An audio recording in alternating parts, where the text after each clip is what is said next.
सुप्रभात विद्यार्थीगण। आज आप पढ़ेंगे जामुन का पेड़ नामक पाठ के प्रश्नोत्तर। तो आइए देखते हैं प्रश्न नंबर 1। प्रश्न नंबर 1 है, बेचारा जामुन का पेड़ कितना फलदार था और इसकी जामुनें कितनी रसीली होती थी। बेचारा जामुन का पेड़ कितना फलदार था और इसकी जामुनें कितनी रसीली होती थी। अब इसमें है क। ये संवाद कहानी के किस प्रसंग में आए हैं, और ख है, इससे लोगों की कैसी मानसिकता का पता चलता है। तो अब देखते हैं उत्तर क। सचिवालय के आंगन में एक जामुन का पेड़ था जो रात में आई आंधी के कारण गिर गया। उसके नीचे एक आदमी दब गया। सूचना मिलने पर सभी क्लर्क वहां इकट्ठे हो गए। वे जामुन का पेड़ गिरा देखकर उपर्युक्त बातें करने लगे। सचिवालय के आंगन में एक जामुन का पेड़ था जो रात में आई आंधी के कारण गिर गया। उसके नीचे एक आदमी दब गया। सूचना मिलने पर सभी क्लर्क वहां इकट्ठे हो गए। वे जामुन का पेड़ गिरा देखकर उपर्युक्त बातें करने लगे। खा है, इससे लोगों की कैसी मानसिकता का पता लगता है। तो इसका उत्तर है, इससे पता लगता है कि लोग संवेदना शून्य हो चुके हैं। उन्हें पेड़ के नीचे दबा आदमी भी द्रवित नहीं कर पाता। वे इतने स्वार्थान्ध हो चुके हैं कि मरते हुए आदमी को अनदेखा करके अपने हित के बारे में सोचते हैं।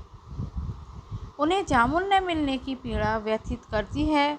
ये ऐसे लोग हैं जो लाश पर बैठकर भी रोटियां खा सकते हैं।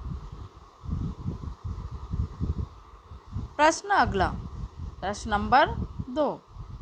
दबा हुआ आदमी एक कवि है, यह बात कैसे पता लगी और इस जानकारी का फाइल की यात्रा पर क्या असर पड़ा। उत्तर है, दबे हुए आदमी ने पेड़ काटने की कार्यवाही पर देरी होती देखी तो उसने आह भरते हुए गालिब का एक शेर कहा। ये तो माना कि तगाफुल न करोगे, लेकिन खाक हो जाएंगे हम तुमको खबर होने तक। ये तो माना तगाफुल का अर्थ होता है उपेक्षा करना। तो वो कहते हैं कि ये तो मैं मानता हूँ कि आप मेरी उपेक्षा नहीं करेंगे, लेकिन जब तक सबको तुमको खबर होगी तब तक तो मैं खाक हो जाऊंगा, मिट्टी में मिल जाऊंगा। शेर सुनते ही माली ने उसे पूछा कि क्या वह शायर है। उसने स्वीकृति से सिर हिलाया। इस प्रकार पहले माली को पता चल लगा। उसने अन्य क्लर्कों को बताया, क्लर्कों ने हेड क्लर्क को बताया। इस प्रकार बात फैलते फैलते सबको पता लग गई।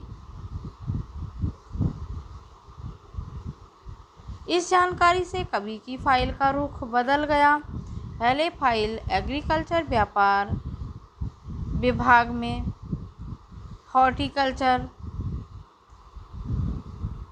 एग्रीकल्चर, व्यापार विभाग, हॉर्टिकल्चर आदि विभागों में धक्के खाती रही थी। अब यह कल्चरल विभाग में आ गई है, परंतु काम फिर भी नहीं हुआ, केवल कागजी कार्यवाही होती रही। एक बार फिर बच्चों, इस जानकारी से कवि की फाइल का रुख बदल गया। पहले फाइल एग्रीकल्चर, व्यापार विभाग, हॉर्टिकल्चर आदि विभागों में धक्के खाती रही थी। अब यह कल्चरल विभाग में आ गई है, परंतु काम फिर भी नहीं हुआ, केवल कागजी कार्यवाही होती रही। अब है प्रश्न नंबर 3। कृषि विभाग वालों ने मामले को हॉर्टिकल्चर विभाग को सौंपने के पीछे क्या तर्क दिया। कृषि विभाग वालों ने मामले को हॉर्टिकल्चर विभाग को सौंपने के पीछे क्या तर्क दिया। तो बच्चों, हॉर्टिकल्चर आप सोच रहे होंगे, हॉर्टिकल्चर का अर्थ होता है उद्यान विभाग।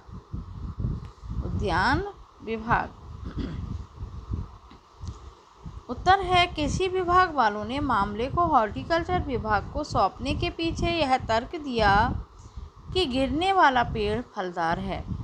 इसका संबंध कृषि न होकर उद्यान कृषि से है। प्रश्न नंबर 4 है, इस पाठ में सरकार के किन किन विभागों की चर्चा की गई है और पाठ से उनके कार्य के बारे में क्या अंदाज़ा मिलता है।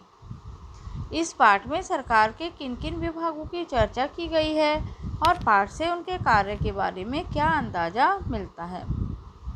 उत्तर है, इस पाठ में सरकार के निम्नलिखित विभागों व उनके कार्यों की भी चर्चा की गई है। तो पहला बिंदु है व्यापार विभाग। इस विभाग का काम देश में होने वाले व्यापार से संबंधित है। व्यापार विभाग का काम देश में होने वाले व्यापार से संबंधित है। अगला बिंदु है एग्रीकल्चर डिपार्टमेंट। इसका संबंध खेती से है, इसे कृषि विभाग भी कहते हैं। इसका संबंध खेती से है, इसे कृषि विभाग भी कहते हैं। अगला बिंदु है हॉर्टिकल्चर डिपार्टमेंट। इसका संबंध बाग बगीचों के रखरखाव से है, इसे उद्यान कृषि विभाग कहते हैं। मेडिकल डिपार्टमेंट, इसे चिकित्सा विभाग कहते हैं। इसका संबंध शल्य चिकित्सा, दवाई आदि से है, इसे चिकित्सा विभाग कहते हैं। इसका संबंध शल्य चिकित्सा और दवाई आदि से है। अगला बिंदु है कल्चरल डिपार्टमेंट। इसका संबंध कला और साहित्य के विकास से है, इसे सांस्कृतिक विभाग कहते हैं। कल्चरल विभाग को सांस्कृतिक विभाग कहते हैं और इसका संबंध कला और साहित्य के विकास से है।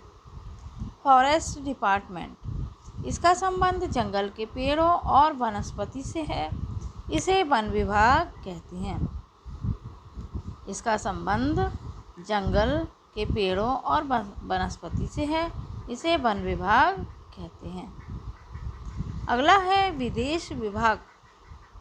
इसका संबंध विदेशी राज्यों और स्वदेश के आपसी संबंधों से है। इसका संबंध विदेशी राज्यों और स्वदेश के आपसी संबंधों से है। तो छात्रों, आप इन प्रश्नों को बार बार पढ़ेंगे तो आपको याद हो जाएंगे। धन्यवाद।